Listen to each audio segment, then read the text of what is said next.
So we had a really interesting class last night in the School of Orisa Studies.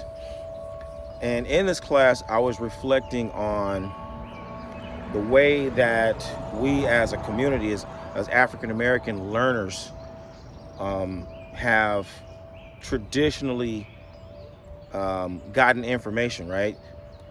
We know that the church is the major source of information and swayer of public opinion. We know that the school is equal, or if not greater, in that regard, because everybody goes to school. Everybody may not go to church, but everybody goes to school. And then outside of that, in the community, we have some set channels that people have gone to over the years, different kinds of community centers. Like, kind of on the periphery of that is the Nation of Islam.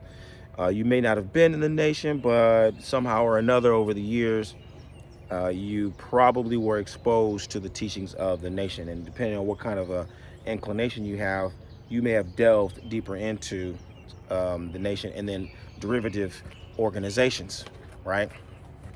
But we have in the community,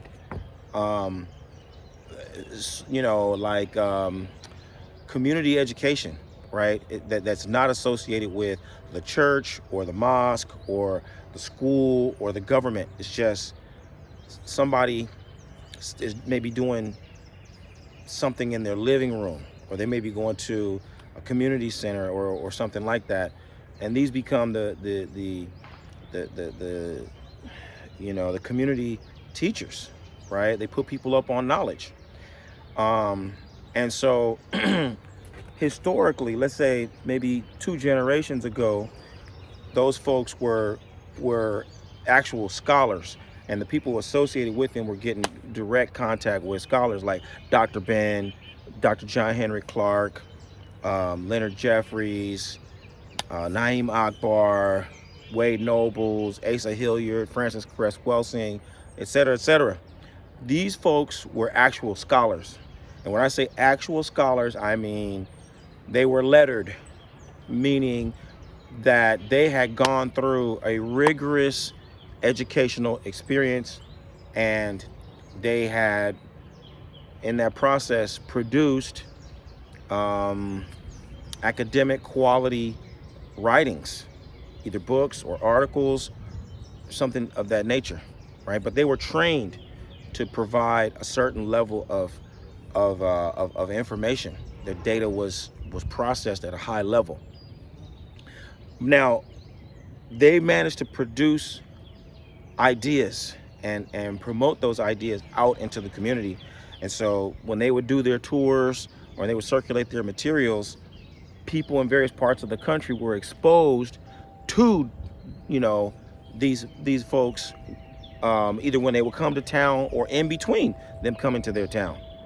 I think you understand what I'm saying. Like, back in the day, these guys did tours. And so Dr. Umar is probably the closest thing to this that we have today.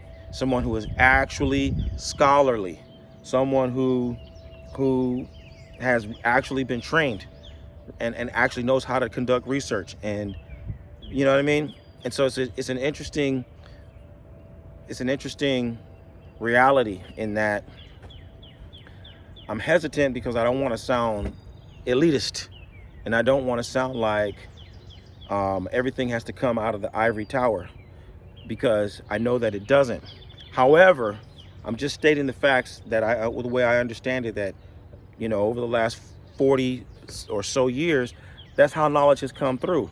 The real strong wave of Afrocentric scholars who were operating in the community were actual scholars.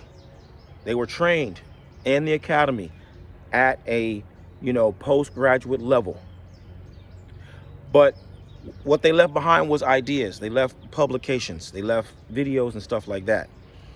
They did not leave institutions, though, and they did not leave definitive methodologies. So we don't know, for example, what was the Cheikh Anta Diop research methodology in order to come up with the kind of conclusions that Cheikh Anta Diop came up with. What kind of research methodology do you need to follow? If you're going to come to the kinds of conclusions that Dr. Ben came to, and you're going to make the kinds of assertions that Dr. Ben made, what kind of research methodology do you need to make? Because Dr. Ben was standing on something concrete. John Henry Clark was standing on something concrete. They weren't just ideas. He was telling you the ideas, but they came to those ideas through a distillation of the facts and the information through a process. What's that process? Right? So they didn't leave behind a methodology that says that this is the sequence of events of processing, accumulating and refining and disseminating information to our community about these various subjects. People just, in a word, what we have right now is like a generation and a half of unearned wisdom, where you have taken the processed ideas of someone else and you've just run with them, but you yourself haven't gone through the rigors of that research. And that's the nature of scholarship. You got to be able, it's just like science. It's just like science. You got to run the experiment. If I tell you this is what it is, then I'm going to tell you how I did it. And then you're going to follow the sequence of events. And when you go through that same sequence of events, you're going to get the same outcome that I got. That's how you know it's science. Scholarship in all its forms is the same. It's the same. So the reason why I'm saying this is because within our ranks today, when we look at where we are in the moment, we have to account for the reason why we're doing what we're doing. Those of us who consider ourselves assets to the community, those of us who are positioning ourselves as subject matter experts in our community, we got to go and also look back in time and say, well, what was Dr. Ben and John Henry Clark and Asa Hilliard and Francis Cress Welsing, what were they trying to do? They weren't just out there espousing stuff and saying stuff so they could get likes and clicks. They had a mission. They were looking at themselves juxtaposed against some kind of an oppositional force. Hey, we're trying to counteract and counterbalance the ravages of white supremacism on the minds of black people. That's why I'm telling you about this history. That's why I'm telling you about this fact. That's why I'm giving you this information about this empire or that empire. Because you need to know the reality of who you are and where you come from. Because I know that you're under assault. So in that regard, before I say what I'm going to say, it's important that you understand that those elements, that dynamic hasn't changed. We're still in opposition to the waves of oppression that are seeking to corrupt our minds and distort our reality and exploit all of our natural gifts and talents for the benefit of our adversaries and our enemies. That hasn't changed. So when we look at what we're doing now, when I look at what we're doing now and I make the comparison with what happened in the previous generation, I'm saying what I'm saying right now with the hopes that we're going to be able to do better. And one of the things that we need to do better is we need to build institutions. We need to establish methodologies. It's not enough to just espouse ideas. When you just espouse ideas and you don't put into place the methodology, the sequence of events, the training, right, and the best practices, then you get people who really think that it's enough for them to give ideas. And then whoever is the most colorful with saying their ideas is accepted as the teacher, as the knowledgeable one, when they don't know anything. They just are quick with mouth. Okay? Now, the benefit that we have right now is that within Orisa lifestyle is not something that's about mouth. It's not about just ideas. It's not just about being quick and witty. It's not about just being entertaining and getting up on the screen and dancing and doing a whole bunch of antics and stuff to get people's attention. At the end of the day, you got to be able to do things. And the things that you do have to create real, tangible results. Okay? So when we talk about real, tangible results, those are the at least in by my estimation, I have taken my own thought processes and ideas and produced literature. I have written books, 10 to date, right? All of my books are about how you use Orisa lifestyle to transform your life from various angles. Okay, I won't go into all that right now, but I'm just giving you the trajectory of where I've started and where I am today, and what I want to do next and how I need your support, right? I'm not just giving mouth.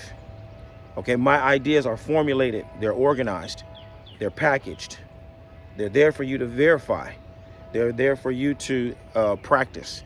Everything that I have written, you can put into practice. All of my books are practical, both in terms of, transforming your thinking, but also in terms of activities that you can engage yourself in on a day-to-day basis. Okay. The second piece, however, is then I've developed courses, and then most recently a school. So I've built a school based upon my methodology, where now I train people to use my methodology to study the sacred text, to carry out the daily rituals, to work with your dreams, to incorporate all these disciplines into a single practice that is intended to recapture for you your original thought. That's my purpose, that's my mission, that's what the script is that I've laid out for you. Anybody who wants to partake of it, then you're invited to join the school, take the courses, do what I ask you to do, complete the assignments, and reap the benefits, right? That's the future. That's where we separate the idea, and the talk from action. And we differentiate between frivolous action and deliberate, purposeful action. Action that produces the desired outcome. We're not just moving chairs around on the deck of the Titanic. We're putting things in place that are going to create real solutions to real problems.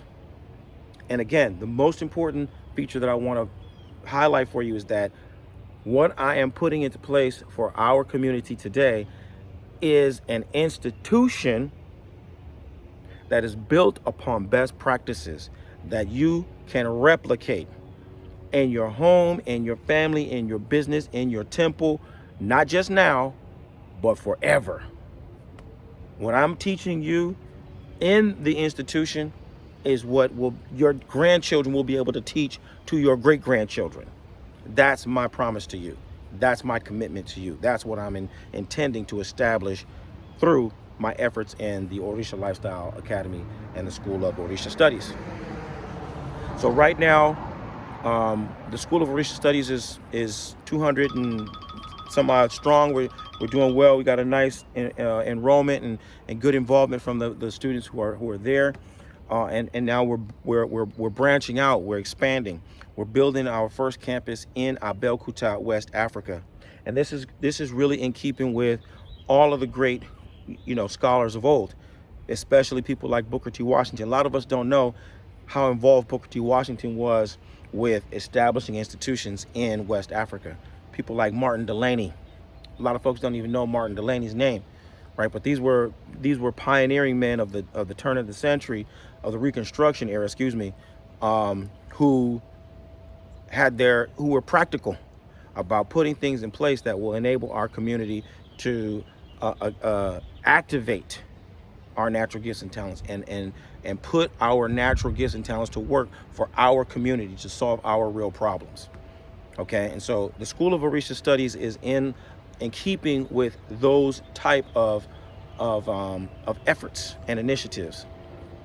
And by reaching back into Abeokuta, this is where we start to complete the circle, and we expand the system so that we have contact with the source, and we're able to continuously move ideas and people and services back and forth between the continent and the United States on our own terms, again, to create real solutions to real problems.